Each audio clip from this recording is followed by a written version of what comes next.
If Christ is king, how should the Christian consider the kingdoms of this world? What does the Bible teach us about human authority and what it means to love our neighbors and our enemies? Before we render unto Caesar what is Caesar's, let's know what it means to render unto God what is God's. This is the Biblical Anarchy Podcast, the modern prophetic voice against war and empire. Hello, everybody, and welcome to another episode of the Biblical Anarchy Podcast, a project of the Libertarian Christian Institute and part of the Christians for Liberty Network. This week and every week on Biblical Anarchy, we seek to live counterculture to the empire of man and to instead seek the kingdom of God by unpacking what the Bible teaches about government, authority, and human relationships. I am your host, Jacob Winograd. So for today's episode, I'm going to play a segment from a recent live stream I did with Kyle Matovcik. Kyle Matovcik is the host of the podcast In Liberty and Health. And he also does a few other podcasts on the site as well as being the lead guitarist for the band A Common Crown. So you should definitely check out Kyle's work and his music as well. But I had invited Kyle on, and we kind of did a impromptu live stream reaction to a episode of Andrew Klavan's podcast, Andrew Klavan being a host on the Daily Wire. And he's one of the few from the Daily Wire who have actually provided some commentary to the departure of Candace Owens. Now, why am I talking about this? Why do we care about this? Candace Owens is one of the few in the more mainstream media, although the Daily Wire is not exactly mainstream. If you know, some people would say like Fox and CNN, they're mainstream. They're the corporate media, but the Daily Wire is like the biggest media outlet in conservative media. And, definitely in modern terms is something that I would say kind of fits the sort of new landscape of what is mainstream opinion in terms of what is on the right. And Candace was someone who, although not in the same camp that I would put myself in terms of being a libertarian, she is a fellow Christian, and she was coming to conclusions on very important topics that I think were correct based on her principles and largely her Christian principles, mainly on the topics of foreign policy and the reaction to the war in Gaza being waged by Israel. And Candace's stances, if you haven't heard them, I would say they're very similar to mine, being that we should be grieved anytime anyone innocent dies. And there is nothing about October 7th, as evil as it was, that would justify the deaths of innocent lives as a response to it. And yes, I know Hamas can sometimes engage in tactics that make it harder to take them out. People like to call this using human shields. But listen, that can happen anywhere. People can take hostages. People can put themselves in situations where they become more difficult to take out because of the worry about casualties and collateral damage. However, I don't see it as commonplace here in America when we're dealing with hostage situations to blow up entire buildings or city blocks, or to trap a group of people in a specific area and then cut off their water and gas and electricity and keep food from coming in. So there's a lot of things that are disanalogous when we're talking about this. And when we're talking about morality, something that I think stems from the Christian worldview is that there is one set of moral principles. Murder is murder, theft is theft. And I think you can make a just war theory, but nothing in that just war theory says that once war, has been declared, that we're now operating on a different set of moral principles. I think that the killing of an innocent life is still the killing of an innocent life. At the very least, we should be equally grieved by that. But Candace has come under fire as basically being anti-Semitic and all sorts of things because of her stances on Israel, because of her stances on the war in Gaza. And this is most likely what led to her departure from the Daily Wire. And to confirm all these suspicions, when Andrew Klavan took to his show, he basically said everything along the same lines. He said that Candace Owens was going around making dog whistles for Nazis and people who hate Jews, although he can't really point to anything specifically that she said.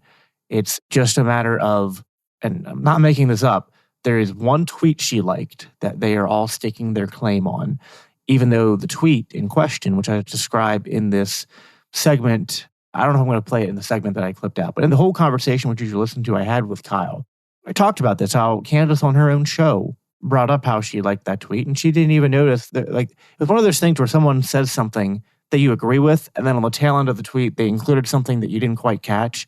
And basically, there was a Jewish rabbi who was going around smearing Candace, and he made up this accusation that was clearly a lie because the screenshot he posted had a date in it that didn't match up with the date in question because it was a whole year off. It was like something posted that was supposed to have happened recently, and it was dated March 13th, but the screenshot showed March 20th. And when people looked into it, like, yeah, it was March 20th of like last year.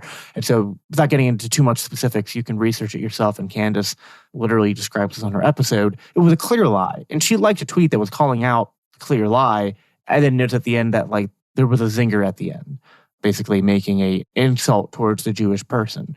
But why is that what we're staking our hats on if we're trying to call Candace anti-Semitic? It's not like she's on her show repeating anti-Semitic tropes. She's not going around saying Jews drink Christian blood. She's not going around saying that Jews aren't human or that Jews are the source of all evil in the world or anything like that. She does point out the fact that just as the left will play identity politics in places like the Black community and like things like Black Lives Matter, and there are groups like the NAACP that have clearly been weaponized to become a sort of political arm and lobbying arm for certain demographic communities and wielding law in a way that favors those communities and that is often criticized. I mean, Klavan in his own episode talks about how we can criticize things in different communities, criticize things like Black Lives Matter or groups that are claiming to advocate for those groups but are doing so in a way that's harmful.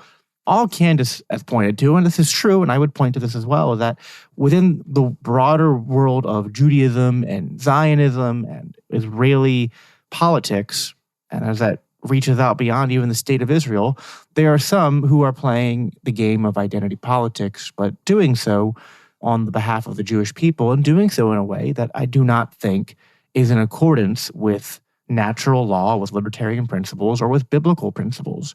Because I think that we should not have special standards. And the clip I'm going to play you here is one where Kyle and I are reacting to Klavan and eventually get to a point where Klavan is essentially invoking special standards and essentially says that the problem is that the Jewish people are just a special people and that when evil is committed against them, it's especially evil.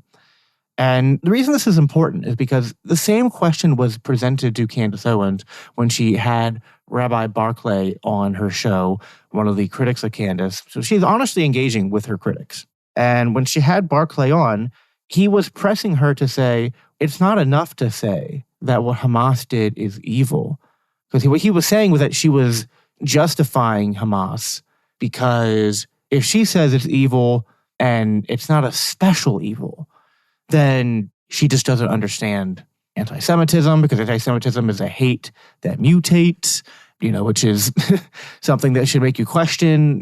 People are defining anti-Semitism as, it's a hate that mutates and it comes in different forms and shapes. So it, essentially that means it can be whatever you want it to be. And in this case, it's if you are critical of Israel, the state of Israel, if you're critical of certain strains of Zionism, and if you take the position that what Hamas did was evil, but that what's happening on the other side, and even what was happening on the other side that led up to that, right? Because there was policies in Gaza which led to blowback. The blowback was predictable, but insofar as it was targeted at innocent civilians on the Israeli side, it was wrong and evil, just like as bin Laden's 9/11 terror attacks were wrong and evil, and at the same time, predictable blowback for American interventionism. And the Israeli policy in Gaza leading up to October 7th was such that it put the Palestinian people in a position of being trapped, of being in a state of occupation, and a state of very poor living conditions, and it fosters the sort of environment and circumstances which lead to blowback. We can acknowledge that while also saying that it doesn't justify the killing of innocent life. But what's not helping the problem is when the response back is to kill innocent life. Collective punishment is not something that we as Christians are called to do. Furthermore, this is only going to continue the cycle of blowback, as has happened in the past, because all of the tens of thousands of innocent people being killed in Gaza right now is going to radicalize the terrorists of the next generation. And that's just a fact. This is all Candace has brought up. This is all people like me and Dave Smith and Scott Horton and so many others have been bringing up. And what people like Rabbi Barclay, what people like Klavan are trying to say is that if you are not so emotionally triggered by October 7th, that your reaction needs to be that it was a special, unspeakable evil against the Jewish people. And therefore, because of that special evil, we can't compare October 7th to the response.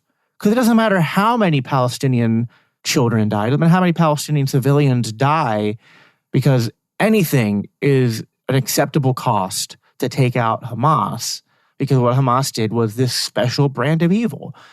If you just say, well, it was evil, and the response can also be evil, because we have a consistent standard of it is wrong to take innocent human life. It is wrong to murder, and it is wrong to collectively punish. Because what Hamas did was saying, we've been persecuted by the Israeli government, so now we're going to kill Israeli people.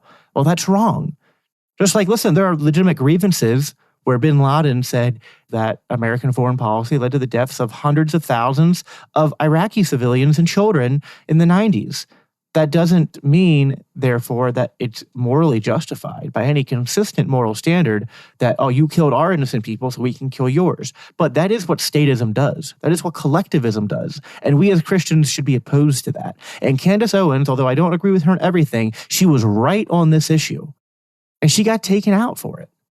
I don't think taken out like forever, but she's had consequences for it, for calling out this collectivism, which is something I thought conservatives were against. I thought conservatives and the right wing and the Ben Shapiros of the world are supposed to be against collectivism. We're supposed to be against identity politics. But it's clear that no, they just hate the left's collectivism and they hate the left's identity politics. But identity politics on the right, those are okay.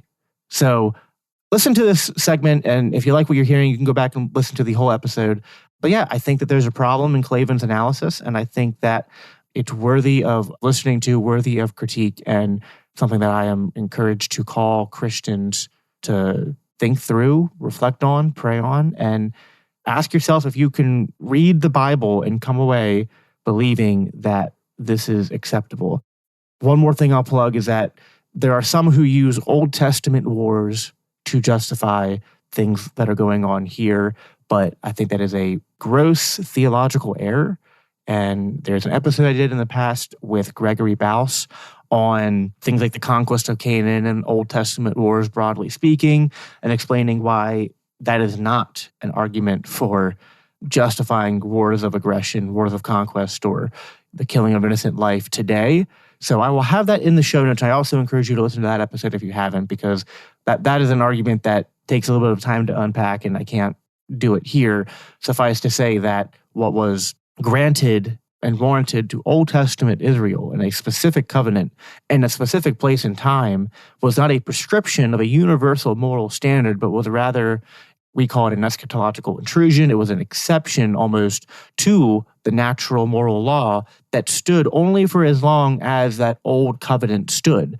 The old covenant is no longer in effect because we are under the new covenant that was bought, that was purchased with Jesus Christ's blood and his body. And so we are not under the old covenant. We're not under the old covenant laws. And those laws were only specific to a specific people in a specific time and region. There's nothing about decrees saying to go and wipe out Canaanites, to go and wipe out the specific people living there at that time that you can then draw a straight line to and say, okay, so what are we saying? We should wipe out all the Palestinian people? Again, if those are the conclusions you're coming to based on your reading of the Bible, then I think you need to go back and try again. So that's all I have for this introduction. I hope you enjoy this segment, this conversation between Kyle and I. So Candace stood by her friend Kanye West when he started spouting crazy stuff about going DEFCON on the Jews. Fine. She has a mentally ill friend. She stood by him, fine. It was a little uncomfortable, but still, so what? She attacked this guy, Rabbi. Because I want to pause it right there.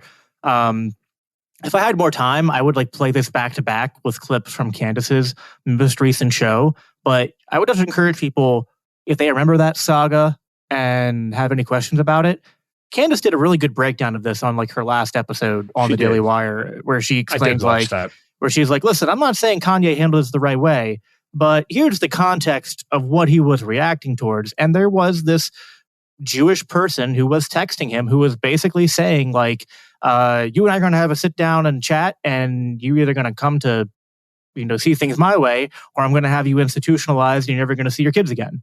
And I was like, it's like, how do you react to that? How are you supposed to react to somebody telling you, and even if they can't do that, like, what is the proper response to somebody telling you you will never see your kids again? What is the proper, because I mean, for most people, I hate to say this, but I think violence sometimes may be the proper response to somebody like that. If you're telling me that you are going to isolate me from my family, I mean, that is criminal. If you're telling somebody that and you have intent to do it, then once again, what's the proper response? I'm not saying you should go out and go murder people. I'd never advocate that. But at a certain point, I mean, you could understand somebody's frustration. Yeah, exactly. I 100% agree with that.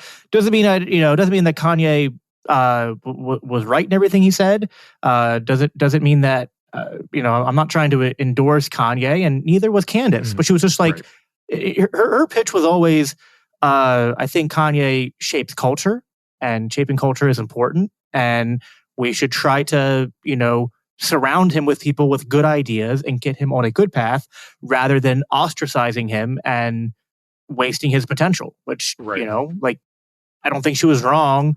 Try to pursue that, or to try to contextualize the things that were causing him to react this way. And I think, it's easy, like, forget just Kanye. There are some people who go too far down what people call like the JQ rabbit hole. Absolutely. And you can, if you're willing to just be objective, you can understand how people fall down that rabbit hole. Because there are, just as this guy who was texting Kanye, there are powerful people who will try to wield their power and influence in the interest of sort of this like Zionist Jewish, collective special interest, hive that exists. And it's as I kind of described earlier, it's this weird amalgamation of different groups.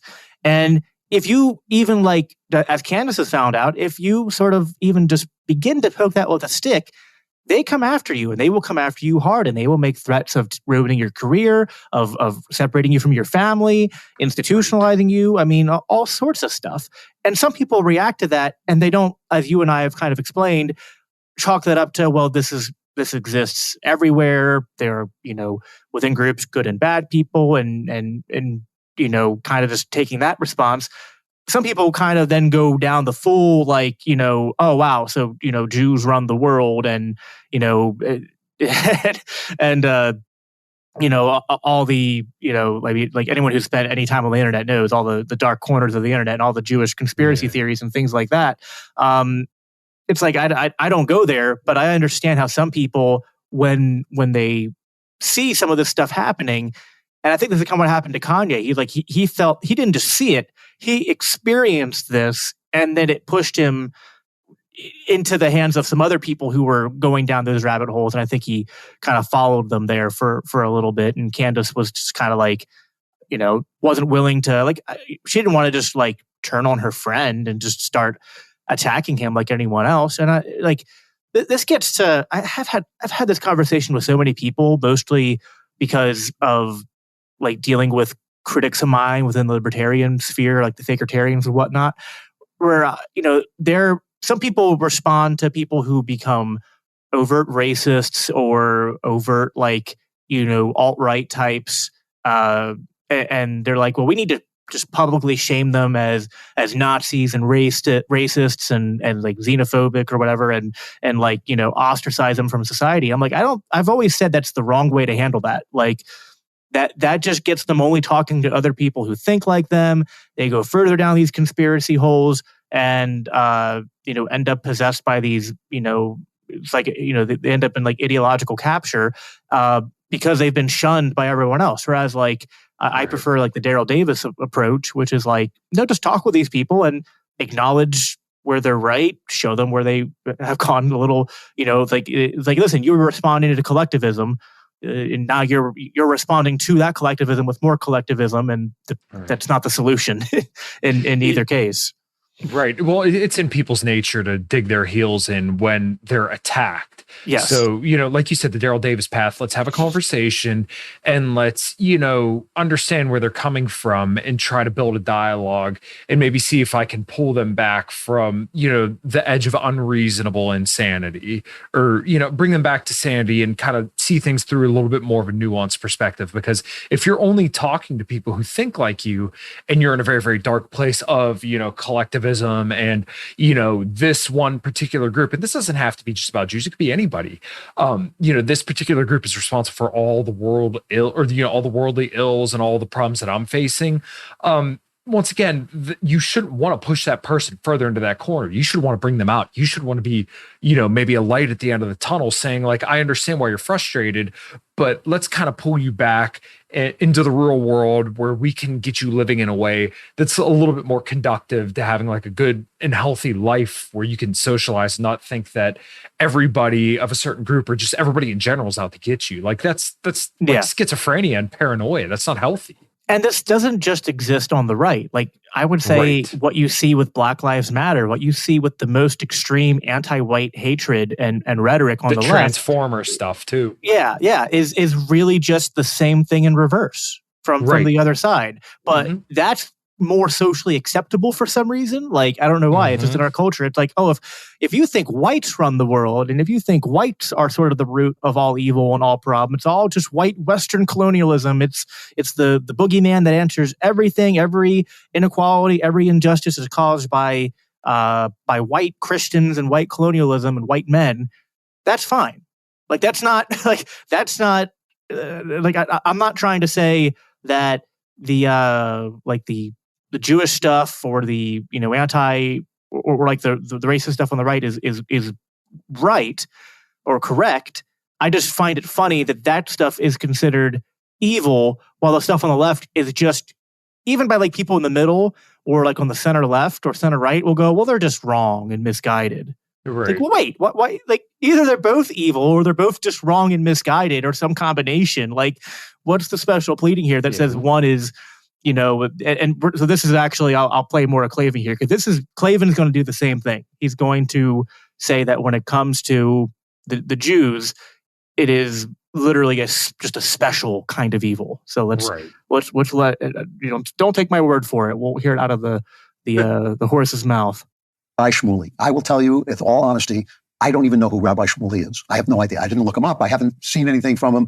She's complaining about him. Fine. You don't like a rabbi? You're allowed not to like. You're allowed not to like Ben. You're allowed not to like anybody you don't like. If you can spell it out for me, what the problem is.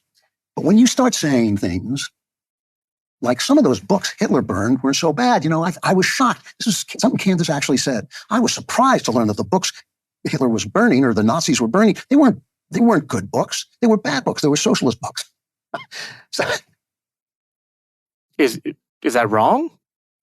I mean, like, yeah, you can kind of just like say something and laugh it off, but like, I mean, listen, the Nazis made companies that exist today. The Nazis had scientists that went on to continue scientific developments that we use today, right? Like, yeah, it makes people uncomfortable to think that the people that you think are the most evil, vile people in the world may have some legitimate grievances. But see, this is the thing. This is how the worst ideologies and the worst movements kind of form, is that they need that grain of truth. This is how all the wars get started. There always has to be a grain of truth because they can't sell it on 100% a lie. There has to be some, at least plausible deniability or some kind of grain of truth in there to sell it, because otherwise people won't trust it at all. So this is what people do, is that they'll take that little grain of truth and they'll extrapolate it, 50 points down the way so that they could sell you on what their agenda is. And this is, once again, why you kind of have to give the devil his due in all regards, because you should understand why, what you're opposed to, whatever your goal is, you should understand why, if you're competing with something, what their goal is, so that way you can properly fight it. Yeah. And, he's not going to bring this up here. There's another quote people have gone after Candace for. So that Rabbi Shmuley that he cited said that, or was it? No, it was another rabbi, Rabbi Barkley. wrote an article where she said that Candace said Hitler was okay. When really what she said was, if Hitler was just, because she was being asked a question about nationalism and if she was pro or anti-nationalism. And she said, well, I think nationalism gets this bad connotation because of Hitler.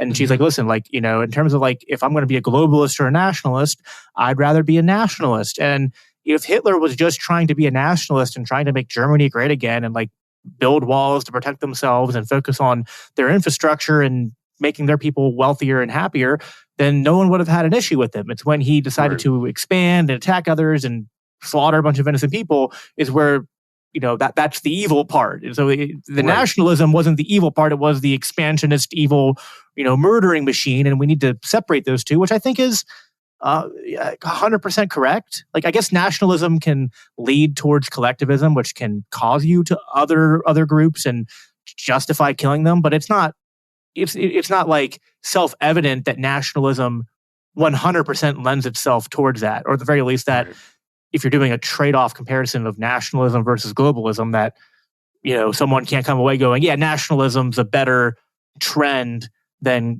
globalism, which if maybe she's wrong, but like, okay, whatever. Does that mean she clearly didn't say Hitler was okay? And this is getting to the point we're talking about, which is like, we can look at people who were objectively like evil, who have done evil things, but then be like, okay, like that doesn't mean like, you know, evil people can sometimes do things that are either correct or even might, you know, in isolation say like, well, that was a good thing to do, or a reasonable thing to do, or at least like, you know, something like, again, like there are, insofar as Hitler criticized socialism, like just because Hitler said socialism is bad doesn't mean socialism is good, right? So it's just that kind of like, you know, and maybe it makes people uncomfortable, but it's like, I don't know, like, I mean, if we're going to go that route, then no one should be vegan or vegetarian because Hitler was, right? So it's like, but, you know, but like, how insane are we going to go? Like, you can really reductio ad absurdum that to basically be like, so when Candace says, listen, like, people want to talk about how the Nazis were burning, because this was in response to conservatives trying to censor certain books in public schools and things like that. And say like, you know, and people were like, oh, you're getting rid of books. You know who also got rid of books? The Nazis. And I think Candace was trying to say, you know what, like, if you're just getting rid of bad books, at least from like public areas, maybe especially around kids, and listen, like maybe, you know, the books that the Nazis burned they weren't burning every book alive. Some of the books they were burning were like objectively bad books, like maybe like, you know, books promoting socialism and maybe you're even saying you shouldn't burn them or whatever. But like, for him to be taking this point and be like, oh, clearly that means she's dog whistle. I don't think I played that part yet. I think he's going to call it a dog whistle here in a second. Let me play it. So, you know, that's true. Burning a book is the act of a savage, first of all. And when you start with burning books, you start burning people. But they burned Joseph Conrad, one of my favorite writers, Kafka, Hemingway, Jack London. And yes, some socialists, some of whom were extremely talented and some of whom were extremely interesting, like Karl Marx is an extremely interesting writer with whom I deeply, deeply disagree, but I don't burn his books because I'm not a savage. When you start saying that, you're saying that's a dog whistle. I'm sorry. Yeah. So right there. There it is. Yep. So again, it's like, oh, if you're saying that, and what's so crazy to me is that he's suddenly making the left's argument. Yes, and this is exactly what the right has done over the last couple months. I mean, it's amazing to watch how literally they sound like Democrats talking about black people when you talk about the Jewish people. And like, I'm not saying that there aren't legitimate grievances and there isn't legit anti-Semitism where people hate Jews and blame them for everything bad in the world. But when you start saying this is a dog whistle, like, you sound like MSNBC every single time they talked about Trump, and they left out the context of him when he talked about Charlottesville and said, there are good people on both sides, but I'm not referring to the white nationalists who should be condemned totally. That was like his exact quote. They're saying like, that's a dog whistle. Like you sound like a big woke, you know, liberal crybaby. Yeah, exactly. And again, like maybe you could criticize Candace Owens as maybe like saying maybe the argument she's trying to make is wrong, whatever. But to then be like, oh, she is saying this because she's trying to dog whistle to Nazis and people who hate Jews. Just again, like that is bending over backwards in the same way the left does to play these dumb identity politics games, and it just drives me crazy. Let's see what he says next. I don't quite remember. I know it's a leftist phrase. I know they use it, randomly with anything you say. I understand all of that. Still, the depredations of the Nazis. No argument. Just like, the left does this too, but like, they're right. They're right. Yeah. You know what? No. He's pretty much saying, yeah, you know what? I know they say dog whistles, but we got to use it here because, this time we're right. The left, they're crazy, but, we're the smart guys. And this is the problem when, smarter people can be easier to trick because we'll buy our own bullshit all day. Oh, yeah. He'll gladly convince himself that he's right. He won't possibly consider, am I being irrational? No, I would never be irrational. Well, the fact is there's plenty of people, ourselves included, there's probably something that we're just 100% wrong on, and we've completely convinced ourselves that we're right about it. Yep, exactly. Yeah. Against the Jews are one of the most well-documented, recorded atrocities in human history because yes. Candace has never denied the Holocaust or tried to minimize the Holocaust, although it's worth noting that there is no official consensus on the exact numbers of the Holocaust because you have legitimate scholarly estimates that go as low as 2 to 3 million Jews killed in the Holocaust, and then some that go as high as 10 million. And 6 million is the number people settle on because it's like part of some Jewish prophecy, I think, or something like that. So it's like, but the point is, you can't go and find, like, if these clips existed, they would be used, right? Like Barclay and Rabbi Shmuley would be finding the clips where Candace goes, yeah, did the Holocaust really happen? I mean, could this many concentration camps kill this many people over this? Like, none of that. No, it's, well, I don't know, like, Hitler was burning books of socialists because he hated socialists, and okay, so like, and that means that the Holocaust didn't happen. I'm not understanding, like, it's like that step 1, step 2 blank, step 3 prophet. Like there's a big disconnect in the middle of this argument here. He just basically brought up something to make people feel morally, icky. And then he'd be like, see, you feel icky. That's because Candace Owens really hates Jews and doesn't think the Holocaust happened. Well, and this is what a lot of people will do is that they'll do, go fact, my opinion. And what their opinion's meant to do is make you feel a certain way or convince you of their argument. So, okay, Andrew Klavan, if Candace legitimately denied the Holocaust, show the proof that she did that, and then show your proof that, however many Jewish people died in the Holocaust. I don't know. I haven't researched the topic. I believe that millions of people were killed in the Holocaust. I don't know how many, because that's outside of the scope of my work. But once again, if you were here to present that argument, then show where she did that. Prove that she said that and walk through why she's wrong. If you can't do that, then you're just trying to get people worked up. You're trying to make people emotional to support your argument, which is just complete and total bullcrap. Yeah. All right, let's keep going here. They're Germans. They keep records. They keep very good records. We know these things happen. They weren't burning books. They also hated Einstein because his science was Jewish science. They hated Mendelssohn, one of their great composers, because his music was Jewish music. That's the way they thought. It's lunacy. It's lunacy to think that way. So when you start to say, well, some of those books they burned are bad books, I'm sorry. That's a dog whistle. When you again, not an argument. It's just just an assertion. It's just like icky. They hated Jews. They hated Jews. So if you think that any of the books that they burned might have been bad books, and I think Candace's point was just that, like, I'd have to go back and find the original context she brought this up in. She was not saying we should burn. I think she was just kind of making a side point. She's like, they're comparing us to Nazis for removing books from people. And she's like, just by the way, like, the Nazis didn't just like burn every book in existence. Like, we hate books. Like, they were burning books that they considered bad. And some of these books were objectively bad. Just in the way, like, that shouldn't be like controversial like any more than saying like, the Nazis invented Volkswagen, and Volkswagens are cars that people still like to enjoy and drive today, even despite how you and I might hate working on them as auto mechanics. Yeah. Okay. Well, so my follow-up question to him saying this, though, how he said people who burn books are savages. Would you say the same thing if you saw somebody outside burning a copy of Mein Kampf? Would you feel the exact same way? Probably not. And look, that's okay. If someone bought a book and they wanted to burn it, all right, like it's your property. You can do with it as you please. If you're dumb enough to buy a book and then burn it, that's on you, man. You're not a savage for that.